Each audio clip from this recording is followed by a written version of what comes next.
성도 여러분, 안녕하십니까? 지난 한 주일 동안 얼마나 괴로우시고 또 답답하셨습니까? 특별히 우리 영남화폐 지역에 계시는 우리 성도님들 더 힘드셨을 것입니다. 우리 경향 지역에서도 많은 환자들이 나오고 또 여기저기서 환자들이 속출하는 이 한 주일 동안 우리는 정말 하나님께 기도 많이 하고 또 매우 안타깝게 또 매우 괴롭게 보냈을 것입니다. 오늘 저는 대부분의 우리 성도님들께서 가정에서 예배 드리라는 생각을 하면서 공포와 환희라는 제목으로 말씀을 드리려고 합니다. 정말 무서운 세상입니다. 공포스럽습니다. 그래서 온 지구가 여기 보시는 바와 같이 이 마스크를 착용하고 있습니다. 저도 이 자리에 나올 때 이 마스크를 끼고 나왔습니다만은 이제는 한 지역의 일이 아니라 온 지구를 감싸는 이 코로나 바이러스라고 하는 이 흉물스러운 이 질병의 원인 때문에 우리는 고통을 당하고 있습니다. 이것이 지금 우리를 위협하는 신종 코로나 바이러스 19라고 하는 녀석의 모양입니다. 보기에도 참 흉측스럽게 생기지 않았습니까? 또 이렇게도 생겼습니다.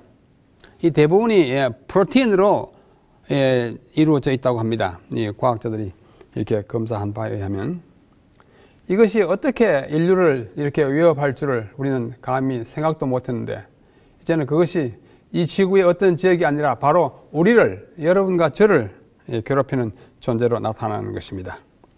지난 안식일부터 우리는 안식일 학교를 휴교했습니다. 또 예배도 가정에서 드립니다. 저도 집에서 그렇게 하면서 오후에 휴교한 안식일 학교라는 제목으로 짧은 동시 같은 시를 하나 썼습니다. 휴교한 안식일 학교. 방학 휴교 없다고 자랑하던 학교가 개교 이래 처음으로 방학을 맞이했다. 문 닫은 안식일 학교, 이런 때도 있구나. 지독하고 꺼림칙한 코로나 바이러스. 어디서 생겨나서 어떻게 떠도는지 아직도 속수무책인 방역 당국 딱하다. 집에서 자습하는 갸륵한 안교생들, 가족끼리 예배하는 신실한 재림성도, 장차 올 환란의 때에 대비하는 실습기간. 우리 이런 때를 또 그런 목적으로 잘 활용하면 우리에게 유익이 있으라는 생각으로 장차 올, 지금도 환란입니다만은 장차 올 환란의 때에 대비하는 실습기간으로 삼으면 좋지 않을까 그렇게 생각합니다. 공포와 환희. 이 공포스러운 시기에 무슨 환희가 있을까요? 그러나 환희는 우리의 특권이기도 합니다. 여기 누가복음 21장 예수님의 말씀 가운데 또 이러시되 민족이 민족을, 나라가 나라를 대적하여 일어나겠고 곳곳에 큰 지진과 기근과 전염병이 있겠고 또 무서운 일과 하늘로서 큰 징조들이 있으리라. 사람들이 이 세상에 임할 일을 생각하고 무서워, 공포스러워, 기절하리니. 기절초풍하리니 이는 하늘의 권능들이 흔들리겠습니다. 예수님이 이미 예견하셨습니다. 이 마지막 때에 전염병과 기근과 지진이 이 무서운 일들이 일어나리라고 말씀하신 것입니다. 여기 복음전도라고 하는 연애신의 와이트분께서 쓰신 그분이 보신 묵시의 한 장면을 여기에 소개합니다. 1906년에 쓰신 것입니다. 지난 금요일 새벽 잠에서 깨어나기 직전에 매우 인상적인 장면이 내 앞에 제시되었다. 나는 잠에서 깨어난 것 같았으나 집에 있지는 않았다. 나는 유리창을 통하여 무서운 화재를 보았다. 큰 불덩어리들이 지붕 위에 떨어지고 있었으며 그 불덩어리들로부터 불 화살이 날아갔다. 타오르는 불은 끌 수가 없었으며 여러 곳에 불이 탔다. 겁에 질린, 공포에 질린 사람들의 모습은 이루 형용할 수가 없었다. 한참 후에 나는 잠에서 깨어났으며 나 자신이 집 안에 있음을 발견했다. 어쩌면 바로 오늘 우리가 당하는 이러한 장면들을 미리 보신 것이 아닌가 생각합니다.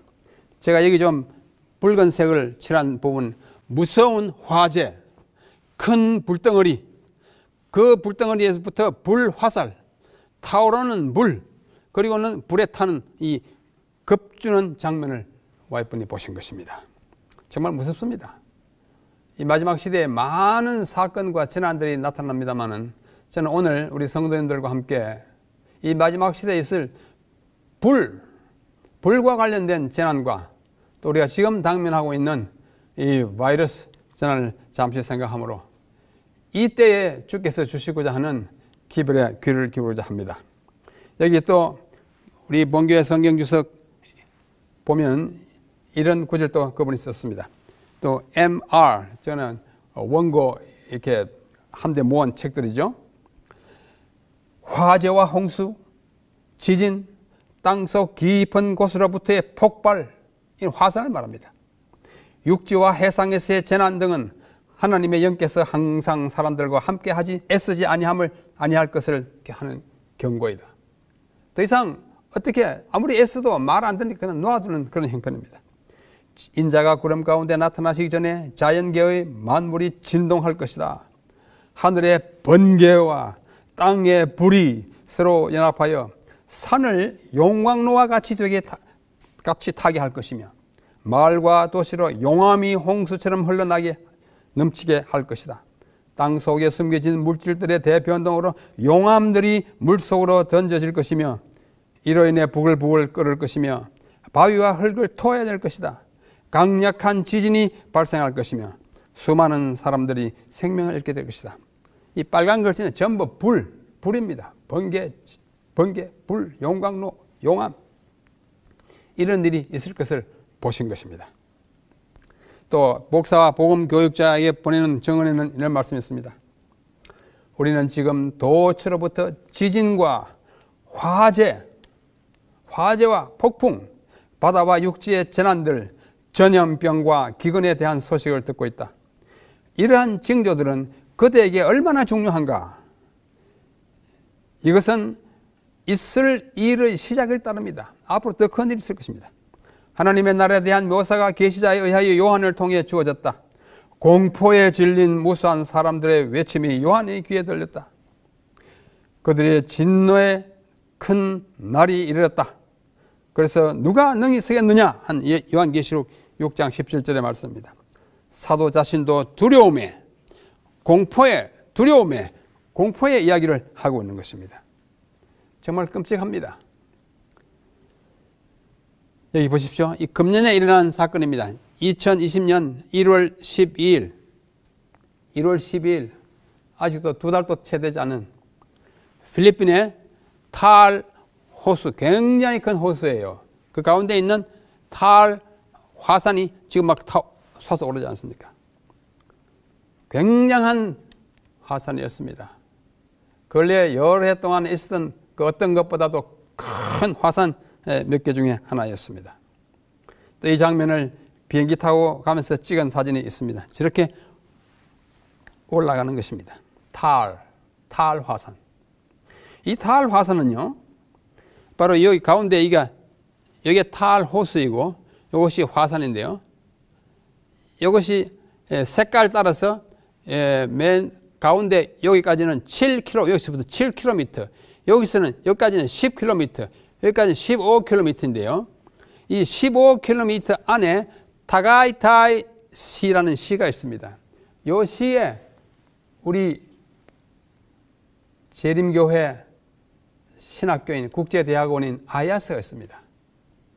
제가 오래전에 30여 년 전에 이 학교에서 공부할 때 한 번은 이 탈화산 바로 밑에까지 간 적이 있습니다. 그때는 잠시 쉬고 있었지만 그러나 아래서 솟아오르는 그 물이 너무 뜨거워서 그 뜨거운 물에 달걀을 삶아 먹어본 적이 있습니다. 그 화산이 수시로 터지는데 금년에 큰 폭발을 한 것입니다. 뜨거움이 솟아오르는 것입니다. 위협적입니다. 그래서 그 화산재가 이렇게 쌓일 만큼 우리 신학교도 화산재로 온 캠퍼스가 뿌옇게 덮여 있었던 모습을 사진으로 보았습니다. 또 다른 화산입니다. 작년인가 미국의 캘리포니아의 세인트 헬렌스 화산인데요. 뭐 그림으로 보면 아름답게 보이지 않습니까? 눈으로 덮여 있고 가운데 뭐 이렇게 올라오니까.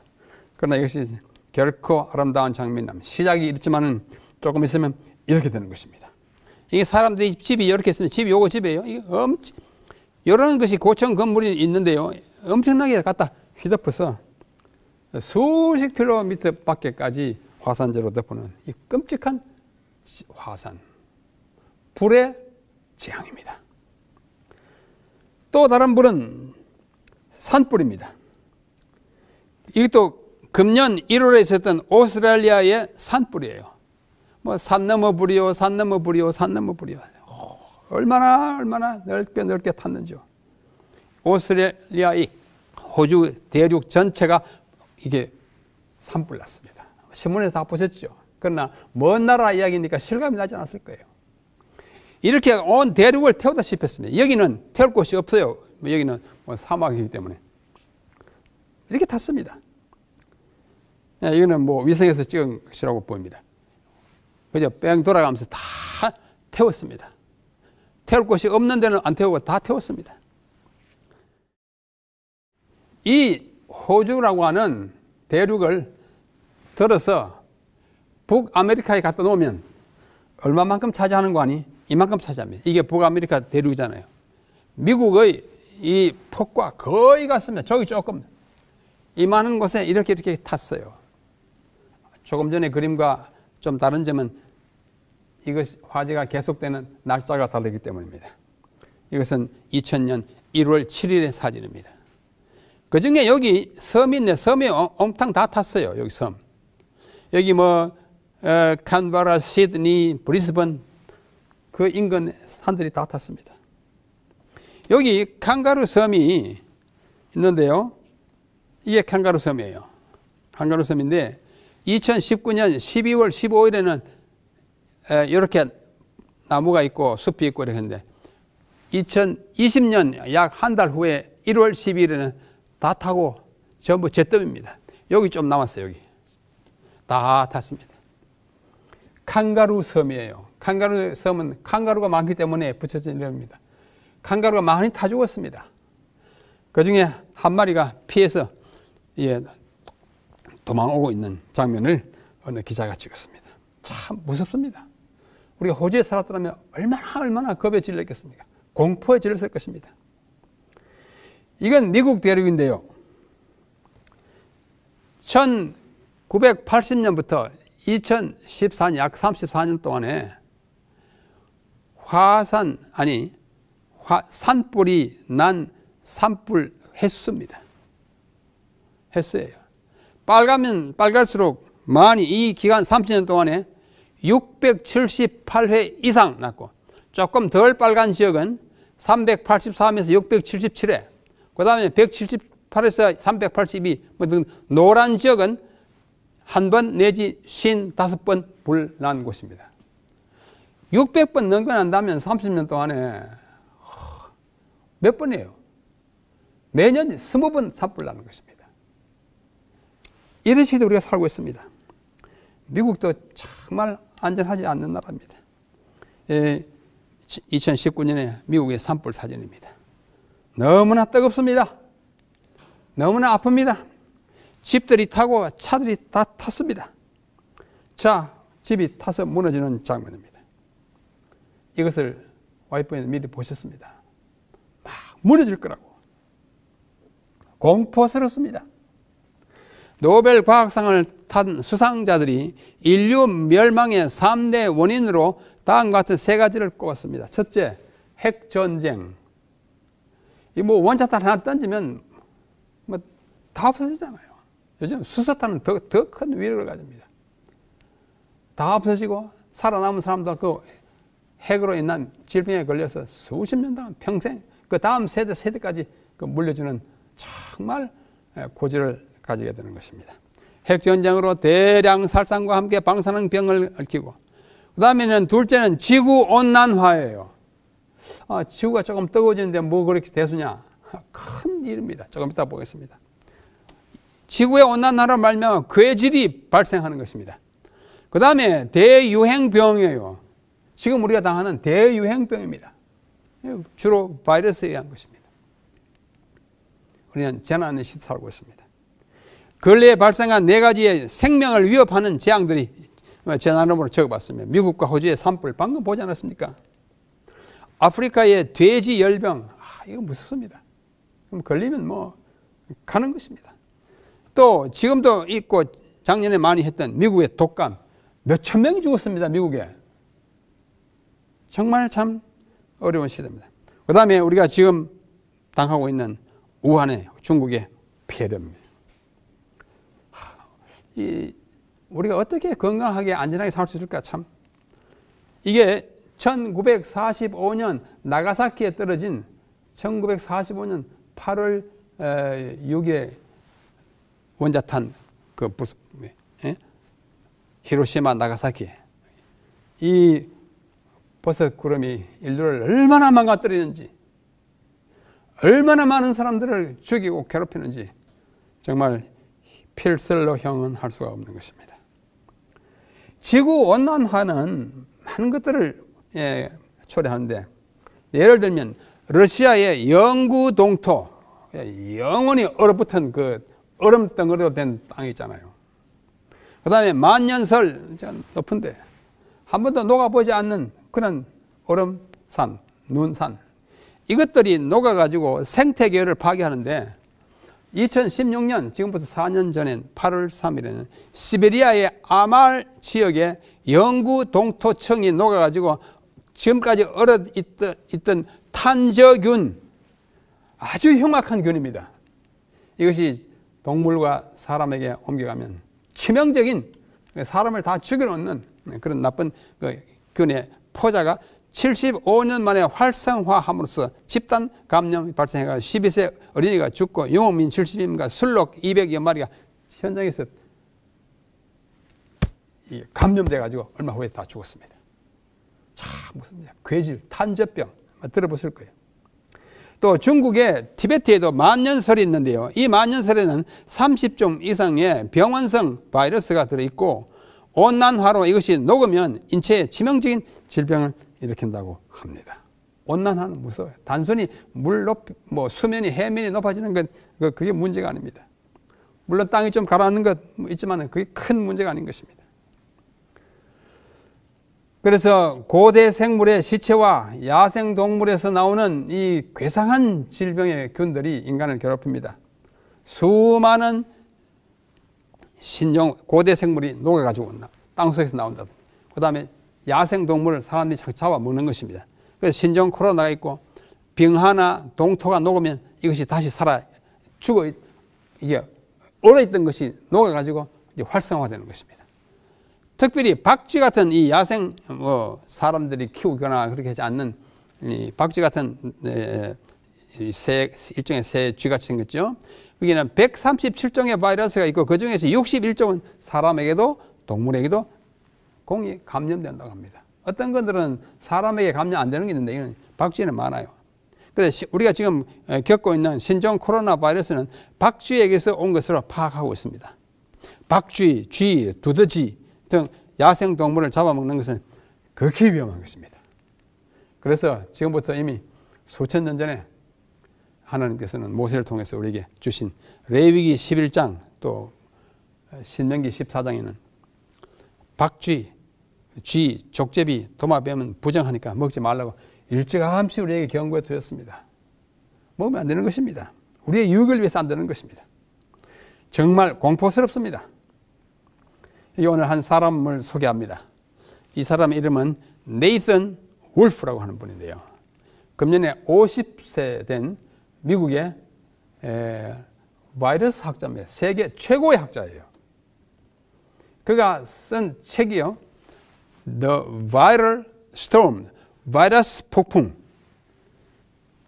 The Dawn of the New Pandemic Age. 팬데믹은 아주 대량 그 유행 질병을 팬데믹이라고 합니다. 그러한 시대가 이제 동토하는 것을 예고한 텐데, 이 마스크를 한번 보십시오. 이 마스크가 그 마스크잖아요. 그죠? 마스크 끼고 대안할 것은 이 책이 뭐 금년에 나온 책이 아니에요. 벌써 오래전에 몇 해 전에 나왔습니다. 이것을 우리말로 번역한 책이 이 책입니다. 바이러스 폭풍의 시대. 뭐 어떤 분이 번역했어요. 이 저자를 소개했습니다. 스탠포드와 하버드에서 공부했고 미국의 바이러스 학자이고 그다음에 인체 생물학 교수 스탠포드 대학이고 이 책을 썼다. 이 책에 많은 유익한 정보가 있습니다. 그런데 이 책을 보면 책 제목이고요. 바이러스를 처음에 사람들이 발견한 것이요, 1912년경입니다. 그전에는 박테리아는 있었지만 세균. 그런데 이상한 게 그보다는 더 작고 더 독한 세균성 어떤 병원균이 있다는 것을 알고 열심히 연구한 끝에 이 사람은 네덜란드 학자예요. 마르티누스 베이에링크라고 한 사람이 이것은 정말 독하다 해가지고 그 이름을 독이라고 붙였습니다. 독. 라틴 말로 비루스를 영어로 발음하면 바이러스입니다. 그때 이후로 인간을 지독하게 위협하고 괴롭히는 존재로 우리에게 나타나는 것입니다. 그래서 2020년 3월, 지금 3월이잖아요. 현재 이 코로나19 바이러스가 동아시아를 공포에 몰아, 동아시아뿐만 아니잖아요. 미국까지 건너갔어. 독일에, 프랑스에 난리가 났습니다. 동물에서 건너온 바이러스가 일으키는 대유행병, 이걸 팬데믹 그럽니다. 보통은 에피데믹 그러는데, 또 풍토병, 지방병은 엔데믹 그러는데요. 이거는 팬데믹, 대유행병. 오늘 아침 신문을 보니까 벌써 우리나라에 3천, 4천 명의 감염자가 나왔습니다. 이 어찌해야 될지 모르겠어요. 진짜 팬데믹입니다. 대유행병입니다. 그래서 이 바이러스는 너무너무 작아가지고 현미경 중에서도 특별한 현미경을 사용해야 본다고 합니다. 인간의 몸을 운동장 크기라고 하면, 사람의 몸을 운동장 크기라고 하면, 그 다음에 보통의 전형적인 박테리아는 그것에 축구공만 하고, 그것에 1001에 해당하는 것이 바이러스라고 해요. 그만큼 작은 것인데도 그만큼 독한 것입니다. 저는 지난 한 주간 동안 또는 거의 한 달 동안 코로나19라는 이 괴물이 주는 공포에 여러분도 시달렸고 저도 시달렸는데, 특별히 뭐 신천지 예수교로 가는 거기에서 많이 발생했는데요. 근원은 아니지만도 그들을 통해서 많이 확산되는 이 정말 안타까운 현실인데, 그들이 정부가 하자는 대로 권고를 받아들여서 우리가 지금 겪고 있는 것처럼 가정에서 예배를 드린다든지 개인적으로 이렇게 했으면 이만큼 많이 퍼지는 않았을 것입니다. 비위생적, 다 모여가지고 한 사람이 기침으로 옮기면 그 사람이 그 옆에 이렇게 옮겨가지고 이렇게 기하급수적으로 지금 비이성적, 우리가 뭐 기도하면 다 낫게 해주겠지. 좀 비이성적인 신앙이 아닌가 생각합니다. 우리는 아무리 기도를 열심히 하더라도 기도하는 것만큼 또 위생적으로, 이성적으로 우리의 신앙을 잘 추스르지 않으면 안 될 것입니다. 여론이나 다수의 의견에 부합하지 않는 교리를 가르치는 집단, 예컨대 뭐예요? 신천지. 여론이나 다수의 의견은 우리하고는 너무나 다른 길을 가르치지 않습니까? 그들 집단에 대한 무차별적인 공격, 정말 무섭습니다. 이것은 독특한 교리를 가진 단체면 언제나 당할 수 있는 그런 위협입니다. 집단적 테러입니다. 신자들의 잘못으로 인하여 성경의 주요 진리에 가해지는 불신과 조롱, 이건 정말 장기적입니다. 신천지 신자들이, 그 신천지라는 말 어디서 가져왔겠습니까? 새하늘과 새 땅이잖아요. 요한계시록. 그들이 뭐 증거 장막 성전이라고 합니다. 이제는 장막 성전이라는 말이 나오면 신천지 생각하면서 큰 나쁜 집단을 할 겁니다. 특별히 이들이 주장하는 것이 14만 4천이에요. 14만 4천, 황당한 개념으로 생각하고 조롱하고 불신하게 하는 이 끔찍한 일이 벌어진 것입니다. 이것이 하나의 공포예요. 우리도 14만 4천 성경이 있기 때문에 때때로 공부합니다. 그러나 이러한 실망 후에는 14만 4천 사람들 다 우습게 보거나 조롱할 것입니다. 정말 가슴 아픈 일이 아닐 수가 없습니다. 우리도 정말 이성에 맞게 또 합리적인 신앙을 가지는 일이 얼마나 필요한지 말할 수가 없는 것입니다. 여기 와이프님께서 또 말씀하셨습니다. 그 원고 뭉치에서 말씀하신 거예요. 하나님께서 이러한 재난을 허락하시는 데는 목적이 있다. 지금 재난 당하고 있습니다. 무슨 목적입니까? 그것은 남녀들로 제정신이 들도록 하시는 한 가지 방편이다. 지금 제정신이 안 들었다고 우리가 생각할 수 있습니다.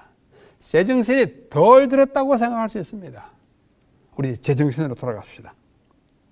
자연계의 기이한 일들을 통하여 하나님께서는 의심하는 인간 대리자들에게 그분의 말씀에서 분명하게 계시해 놓으신 것을 드러내실 것이다. 우리 성경에 있는 말씀을 머리로 받아들이지만은 가슴으로, 우리의 생활로 받아들이지 않는 것을 질책하는 말씀이 아닌가 생각합니다. 또 다른 책에는 전염병으로 수천 명의 사람들이 생명을 잃을 것이다. 지금 그 시간이 왔습니다. 외부의 세력과 내부의 사탄의 활동으로 위험이 우리 주변에 편만하다. 그러나 하나님의 제어하시는 힘이 아직은 역사하고 있다. 아직은 역사하고 있을 것입니다. 그래서 우리는 이 역사하는 힘을 힘입어서 이것을 속히 극복할 수 있을 것으로 확신합니다. 그러나 이 전염병이 수천 명의 사람들의 생명을 잃게 할 것이라고 하지 않았습니까? 중국에는 벌써 수천 명이 죽고 있습니다. 요즘 유튜브 또는 이 카카오톡을 통해서 가장 많이 이렇게 소개되는 성경은 시편 91편입니다. 코로나 19가 시편 91편에 이렇게 연결되는 그런 아주 좋은 아이디어인 것 같습니다. 시편 91편. 지존자의 은밀한 곳에 거주하며 전능자의 그늘 아래서 사는 자여, 나는 여호와를 향하여 말하기를 그는 나의 피난처요 나의 요새요 내가 의뢰하는 하나님이라. 이는 그가 너를 새 사냥꾼의 올무에서와 심한 전염병에서 건지실 것이미로다. 참 강한 위로가 되고 격려가 되는 성경 말씀입니다. 심한 전염병에서, 우리가 당하는 심한 전염병에서 건지실 것이라고 우리에게 또 약속하셨습니다. 그가 너를 그의 깃으로 덮으시리니 네가 그의 날개 아래에 피하리로다. 그의 진실함은 방패와 손방패가 되시나니 그는 밤에 찾아오는 공포와 낮에 날아드는 화살과 어두울 때에 퍼지는 전염병과 밝을 때에 닥쳐오는 재앙을 두려워하지 아니하리로다. 1000명이 내 왼쪽에서 10,000명이 내 오른쪽에서 엎드러지나 이 재앙이 내게 가까이 하지 못하리로다. 이 약속과 축복의 말씀이 우리 모든 성도들의 구절이 위로가 되고 격려가 되기를 간절히 바랍니다. 하나님이 이르시되 그가 나를 사랑한즉 내가 그를 건지리라. 그가 내 이름을 안즉 내가 그를 높이리라. 그가 내게 간구하리니 내가 그에게 응답하리라. 그들이 환난 당할 때 내가 그와 함께하여 그를 건지고 영화롭게 하리라. 내가 그를 장수하게 함으로 그를 만족하게 하며 나의 구원을 그에게 보이리라 하시도다. 정말 시편 91편 이때 우리에게 그야말로 가슴에 와닿는 선구가 알 수가 없습니다. 이 약속의 시편을 자주 읽고 이 어두운 터널을 무사히 통과하게 되기를 간절히 바랍니다. 우리는 공포 속에 살고 있습니다. 그러나 공포에서 떨다가 죽도록 버려두지는 않습니다.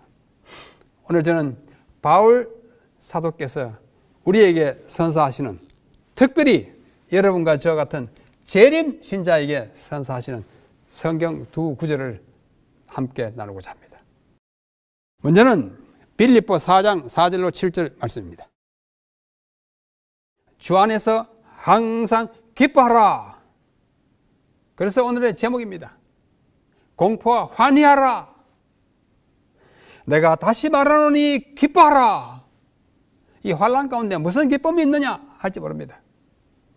그러나 기뻐해야 합니다. 첫째는 기뻐하라. 둘째는 너희 관용을 모든 사람에게 알게 하라. 이 두 가지를 특별히 당부합니다. 첫째는 기뻐하라. 둘째는 관용하라. 왜요?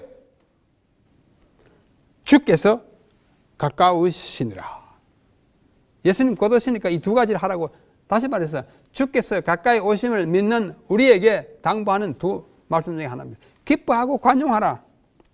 아무것도 염려하지 말고 오직 모든 일에 기도와 간구로 너희의 구할 것을 감사함으로 하나님께 아뢰라. 그리하면 모든 지각에 뛰어난 하나님의 평강이 치유가 그리스도 예수 안에서 너희 마음과 생각을 지키시리라. 정말 힘있는 말씀입니다. 여러분, 우리 환난 중에서도 기뻐하십시다. 왜요? 주께서 더 가까워진 것입니다. 재난이 더 깊어지고 더 심해질수록 마지막 시간은 더 가까이 가게 되는 것입니다. 빌립보 4장 4절로 7절의 말씀입니다. 또 다른 말씀은 로마서 13장 11절 12절입니다. 또한 너희가 이 시기를 알거니와 자다가 깰 때가 벌써 되었으니 이는 이제 우리의 구원이 처음 믿을 때보다 가까웠음이니라. 주께서 가깝다. 우리의 구원이 가깝다. 그러므로 기뻐하라. 그러므로 어떻게 해요? 자다가 깨어라. 밤이 깊고 고통의 밤이 깊고 죄악의 밤이 깊고 그 밤이 깊으면 깊을수록 낮은 가까워지는 것입니다. 그러므로 우리가 어두움의 일을 벗고 빛의 갑옷을 입자. 새날을 맞이할 준비를 하자. 주님의 오심을 예비하자고 하는 말씀인 것입니다. 강력한 권고의 말씀입니다. 누가복음 21장 26절 28절 사람들이 세상에 임할 일을 생각하고 무서워함으로 기절하리니 이는 하늘의 권능이 흔들리겠습니다. 그때 사람들이 인자가 구름을 타고 능력과 큰 영광으로 오는 것을 보리라. 무섭지만은 기절하지만은 어떻게 해요? 인자가 오니까 일어나야죠. 이런 일이 되기를 시작하거든 일어나 머리를 들라 오시는 주님을 바라보라. 너희 성량이 계획 한글판에 너희 구원이 가까웠느니라. 주께서 가깝다. 구원이 가깝다. 또 인자에 오시는 영광이 가깝다. 성량이 가깝다. 점점 가까워지는 거예요. 징조가 많이 성취될수록 죄악의 밤이 깊어갈수록 좌절만 하지 말고 우리는 희망을 가져야 하는 것입니다. 저는 오늘 이 설교를 거의 마무리하면서 우리 모두 이사갈 지파처럼 살자고 호소하고 싶습니다. 역대상 12장에 보면은 다윗이 왕으로 세워질 때 그 왕을 옹립하는 12지파의 대표들이 나옵니다. 뭐 베냐민 지파, 스불론 지파 뭐 다 나와요. 그 중에 이사갈 지파는 이사갈은 이스라엘의 9번째 아들이고 레아의 5번째 아들이에요. 레아는 아들을 6명 낳았는데 그중에 5번째가 이사갈입니다.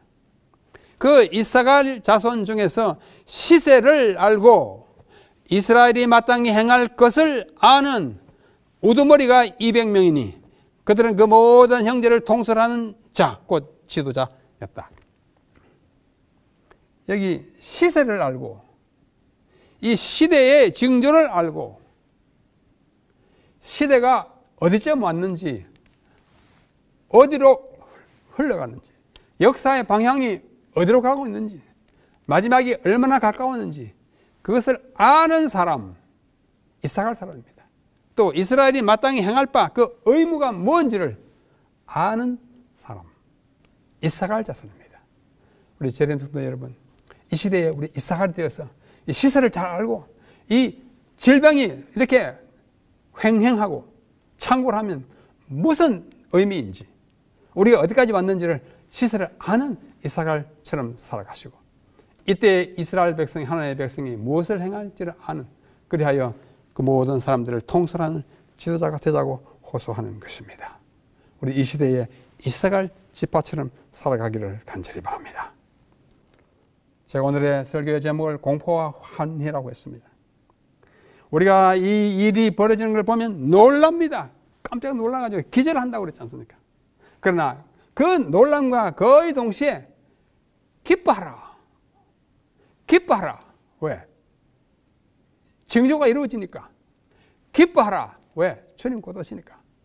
그러므로 놀람과 기쁨이 공존하고 두려움과 즐거움이 함께 있고 무서움과 반가움이 동시에 일어나고 공포와 환희가 함께 있는 그런 삶이 재림신도의 삶이라고 저는 믿습니다. 현재는 암울합니다. 그러나 미래는 밝습니다. 현재에 대한 절망을 딛고 미래에 대한 희망을 가지자. 이것이 재림신자의 삶이어야 합니다. 고통스럽습니다. 병에 걸릴까 봐 참 정말 우리가 안간 힘을 다해서 방비하고 있습니다. 그러나 그때마다 우리는 이렇게 살아서 어떡하나. 저는 한 주일 동안 집안에만 있으니까 답답하지 않았습니까? 살아서 무엇하나 그러지 마십시오. 생존해야 합니다. 어려울수록 우리는 다 돼간다. 끝이 다 돼간다. 조금만 있으면 끝난다. 우리가 산을 오를 때 시내산을 오를 때 시내산 참 가파르고 높은 산인데 오르고 이제 하나만 더 오르면 된다. 그러면 막 힘을 내서 올라갑니다. 마지막 한 50m 남으면 다리 아프지만 올라갑니다. 왜요? 고지가 정봉이 바로 저긴데 여기서 말 수는 없는 것입니다. 우리 코로나 바이러스 때문에 고통당할지라도 우리 힘내야 합니다. 우리는 기뻐하고 즐거워하고 반가워하고 환희를 느끼면서 희망을 가지고 살아갑니다. 왜? 이제 다 돼간다. 이제 다 됐다. 조금만 더 참자. 서로 격려하는 사람이 되어야 합니다. 만약에 이런 일이 벌어지도 놀라지도 않고 두려워하고 기절하겠다 했는데 기절하지도 않고 그러냐? 무서워하지도 않고 하는 분들은 그들의 감각 기능에 문제 있습니다. 무서워해야 합니다. 무서워하라니 기절하니 정말 이렇구나. 이렇게 하면 죽어가는구나. 놀라야죠. 그러나 그 놀라는 거기에 사무쳐 버리면 느낌은 섬세할지 모르지만 재림 신앙은 제대로 갖지 못한 분들입니다. 상처가 깊을수록 고통이 극할수록 우리는 또 한편으로 기뻐하고 즐거워하고 반가워하고 환희와 희망을 가지는 튼튼한 재림 신앙을 가져야 이 시대를 바로 살아가는 이 시대의 하나님의 백성이요 이 시대의 백성들을 통솔하는 시세를 아는 이사갈 지파가 될 것입니다. 성도 여러분, 이 상황이 며칠 또는 몇 주일 더 갈지 모르지만 우리 절망하지 마십시다. 희망을 가지십시다. 절망과 함께 희망을 동시에 가져야 합니다. 또 놀라기만 하고 이쪽이 없는 사람들은 참 문제입니다. 또 놀라지도 않고 이쪽만 가지면 그것도 좀 문제예요. 어차피 우리는 놀랄 수밖에 없습니다. 그러나 결코 놀람에 사무치지 마시고 놀람을 극복하고 맞아, 이럴 일이 일어나리라고 말씀하셨어. 그러니까 일어나는 게 마땅해. 그러나 우리는 희망이 있어. 우리는 공포와 환희를 거의 동시에, 물론 공포가 먼저 오겠죠. 그러나 그것을 견제할 만한 환희를 느끼며 살아가다가 이 모든 고난의 역사가 끝날 때, 예언의 성취가 마지막으로 다 이루어질 때 공중에서 오시는 우리 주님을 모든 아픈 추억을 뒤로 하고 또 병들었던 몸을 다시 새로운 몸으로 바꾸어 우리 주님을 영광 가운데 맞이하게 되기를 간절히 바라면서 오늘 말씀을 드리겠습니다. 성도 여러분, 우리가 힘을 내서 이 난국을 타개하고 질병을 이기고 우리 주님 기다리다가 우리 모두 함께 주님을 맞이하게 되기를 간절히 바랍니다.